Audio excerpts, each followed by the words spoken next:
Welcome back, boys and girls. Today we're going to read Chapter 7. The title is Mr.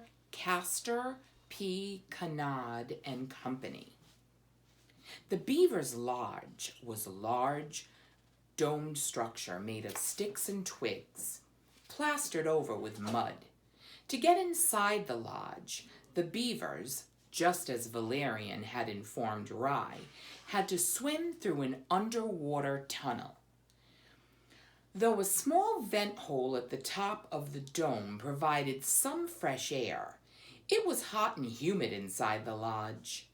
The little light there was from the sporadic flashing light of fireflies which the beavers had snared and brought into the lodge for just that purpose. Standing at the far end of the lodge was Mr. Castor P. Canard. Looking around, paws contentedly folded over his pot belly, he liked what he saw. 12 beavers, family all, sitting on their tails paying close attention to him. Wife, child, cousin, brother, or sister, he treated them all with total equality. That is to say, he was everybody's boss. He offered up a ripe, toothy smile. In one of Mr. Canard's paws was a branch, a pointer. Next to him was a large sheet of bark, which he had attached to a wall. The bark showed a drawing of the new pond the beavers had created. "All right then," Mr. Canard began, tapping his stick against the drawing. "Here's where we've constructed the dam. Mighty fine dam, too, if I do say so myself. Yes, sir, when Canard and Company builds a dam, we don't let the grass grow under our feet, do we?" "Way to go, Cass," murmured a few of the beavers, slapping their tails down on the mud of the lodge by way of approval. "Okay," Mr. Canard continued, "every journey begins with a step, but it's plain as the nose on your face. We're going to build the biggest, best, most profitable pond in the whole country. Honest to goodness, as the day is long, take my word for it, we are.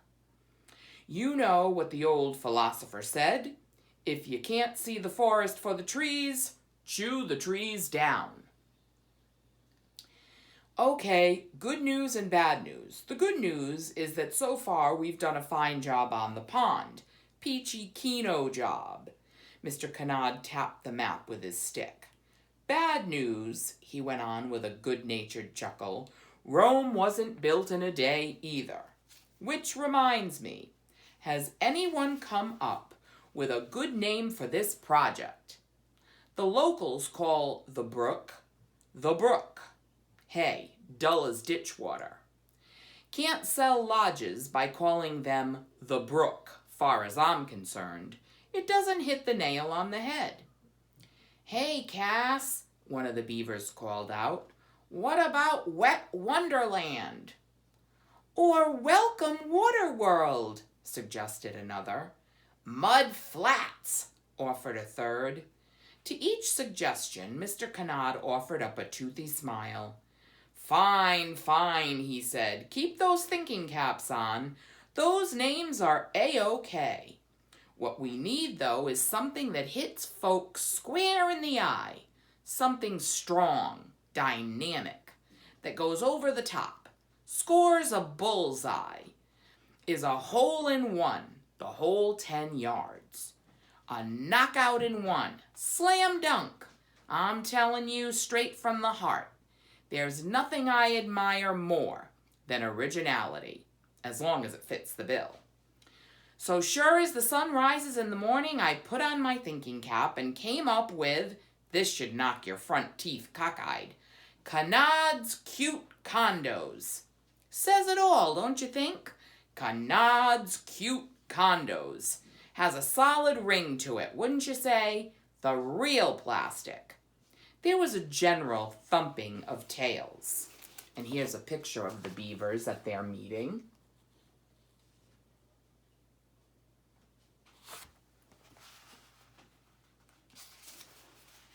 Okay, we agree. From here on out, we call this project Kanad's Cute Condos.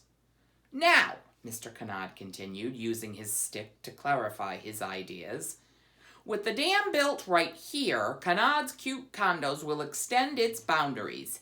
Here, here, and here.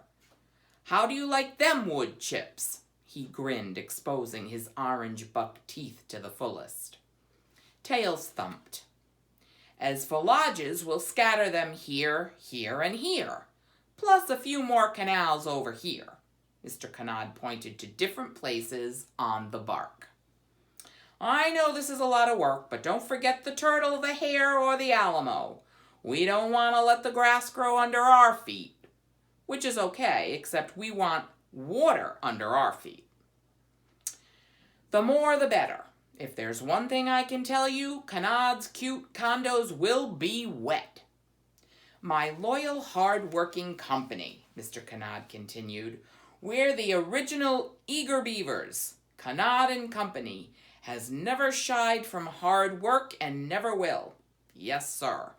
If better ponds are to be built, Kanad and Company will build them. Any questions? One of the beavers raised a paw. Yes, Clara?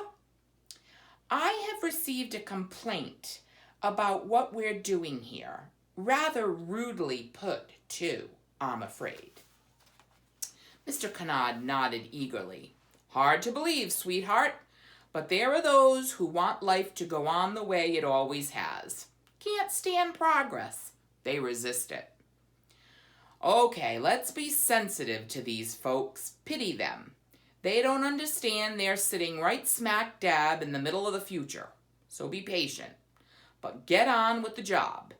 Be understanding, but don't give an inch. Keep saying progress without pain till they believe it. Anyway, little folks can't do much about us. Not as long as we're still here. Or a short one, he added with a chuckle. What if they make trouble? Asked one of the other beavers. Okay, I've been around the pond a few times. Talk is cheap. Actions speak louder than words.